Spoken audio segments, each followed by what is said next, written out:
Em tempos de Covid, a trombose venosa profunda passou a ser comentário entre as pessoas por ser uma possibilidade de reação à vacina. Mas hoje a gente está recebendo aqui a doutora Liana Berúcia, angiologista, cirurgiã vascular, para a gente falar sobre os sintomas dessa trombose, que é importante, independente dela ser causada pela vacina ou não, é importante você buscar ajuda caso apresente algum desses sintomas. Tudo bom, doutora Liana? Oi, Juliana, tudo bom? Prazer estar aqui de novo com vocês. Ótimo, então. Como identificar essa trombose venosa profunda, doutora Eliana, que está com o surgimento das vacinas, né? Muita gente ficou com dúvidas sobre isso. Na verdade, virou assunto, né? A trombose venosa com o Covid e com as vacinas virou assunto, porque aumentou, muitas pessoas começaram a relacionar a doença trombose venosa profunda com a doença Covid e com as vacinas contra a Covid, e isso ganhou uma importância maior, uma maior quantidade de pessoas querendo entender o que era isso, né? Trombose venosa profunda é quando o sangue coagula dentro da veia. E isso pode acontecer em qualquer lugar do corpo, em qualquer veia do corpo. E a gente tem veias pelo corpo inteiro, né? Mas é mais comum, principalmente nos membros inferiores. A maior incidência de trombose, sem dúvidas, é em membro inferior. E isso vai acarretar, vai prejudicar a circulação daquela área. Ou seja, o sangue vai ficar mais difícil de retornar para o coração. Então, vai dar inchaço, vai dar dor. Em geral, a batata da perna fica empastada, endurecida. Em alguns pacientes, pode ter uma vermelhidão, um calor local. Mas o maior, assim, a maior característica, o principal ponto, sem dúvida, é o inchaço da área afetada, mais comumente nas Pessoa- pernas. Então, a pessoa percebeu alguns desses sintomas, né? O que fazer?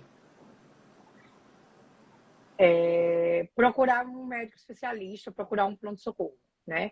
Só com o exame físico a gente não consegue fechar diagnóstico, porque várias outras doenças podem dar dor na perna, podem dar inchaço, podem dar dor, pode dar vermelhidão, pode dar calor local.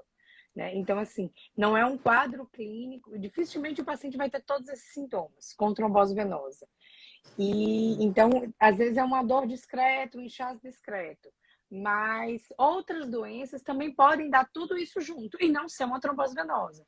Então, somente com a avaliação de um cirurgião vascular, angiologista, junto com o exame chamado ultrassom Doppler, que é que a gente realmente consegue fechar o diagnóstico. Sem o ultrassom, a gente hoje em dia não tem como afirmar que a pessoa tem uma trombose ou não. Se afirma que tem uma forte suspeita, ou pode até para descartar mesmo pelo exame físico, às vezes é difícil. O ideal é que a gente sempre faça ultrassom Doppler. Alguns serviços você vai encontrar esse exame na urgência, mas na maioria das vezes você não consegue fazer esse exame na urgência na maioria dos pais. Doutora Liana, e quais os riscos dessa trombose venosa profunda, né? A pessoa está lá sentindo a dor, ignorou, não foi ao médico. Quais são os riscos de complicação se ela não for diagnosticada, se ela não for tratada? Na região, alguns pacientes, se essa veia fica realmente completamente obstruída pelo trombo, isso gera uma inflamação e prejudica a circulação como um todo. A pessoa pode até melhorar da dor do inchaço, mas com frequência ela vai ter uma sequela dessa trombose venosa, que são aquelas pessoas que ficam para o resto da vida com a perna inchada, cansada, com uma insuficiência venosa mais exacerbada. E em casos mais graves, tem pacientes até que apresentam alteração na pele pelo problema circulatório. Mas pensando a curto prazo, na fase aguda mesmo da trombose venosa profunda, o maior problema é quando esse trombo se solta e cai na circulação normal. Ele vai passar pelo coração e vai direto para o pulmão, que é o que a gente chama de embolia pulmonar. A trombose venosa profunda em si é uma doença relativamente simples de tratar e sem muitas... não coloca o paciente em risco. Mas a embolia pulmonar, termina sendo a fase mais grave da doença. Na hora que você compromete a circulação do pulmão, o paciente pode ter dor no peito, falta de ar, tosse. E se esse comprometimento for muito intenso, pode levar sim o paciente a óbito. Doutora Liana, para a gente concluir aqui, a trombose, como eu falei lá no início, né, virou assunto em virtude da Covid e depois em virtude das vacinas. Uma pessoa que tomou a vacina e começou a sentir esses sintomas, pode ser trombose? O que é que tem comprovado dessa relação da trombose com as vacinas de Covid-19? Pois é, as pessoas ficaram com muito. Criou-se um murmúrio muito grande de informação em relação a isso. Existe, principalmente na vacina de Oxford, da AstraZeneca, um aumento na incidência de trombose venosa, mas uma trombose venosa um tipo de trombose venosa muito específica, muito relacionada, como se fosse uma reação alérgica à vacina. E que realmente é difícil a gente prever qual é o paciente que isso vai acontecer ou não. Mas isso é algo muito, muito raro. E nem toda trombose após a vacina é decorrente da vacina. Pode ser simplesmente uma infeliz coincidência. O que a gente sabe hoje é que se for uma trombose venosa associada a uma diminuição do número de plaquetas, que são as células responsáveis pela coagulação do sangue, junto com a vacina, ele pode ser por causa da vacina, e aí tem vários estudos para a gente saber se realmente tem relação com a vacina ou não.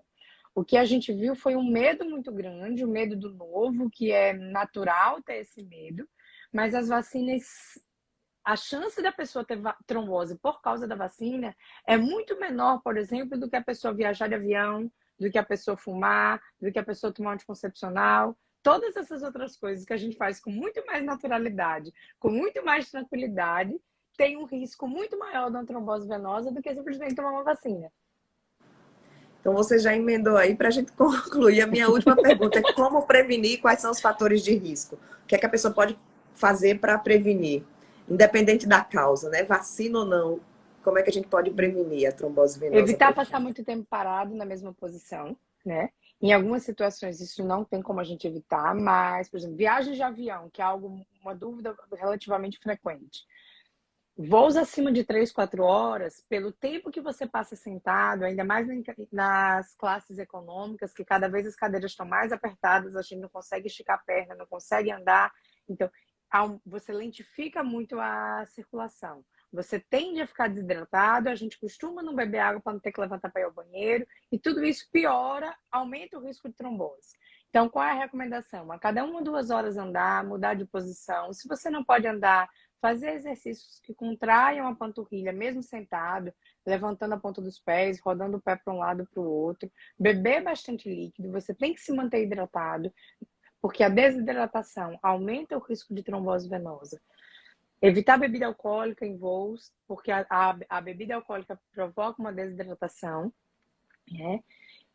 Em relação ao anticoncepcional, não, alguns pacientes realmente são proibidos de tomar anticoncepcional se já tiver tido uma trombose, mas se você não teve trombose, não tem história familiar presente de trombose, não tem por que você deixar de tomar anticoncepcional por causa disso. Mas você tem que saber que o anticoncepcional pode ser sim um desencadeante. E aí, qualquer um dos sintomas serve de sinal de alerta para procurar atendimento adequado.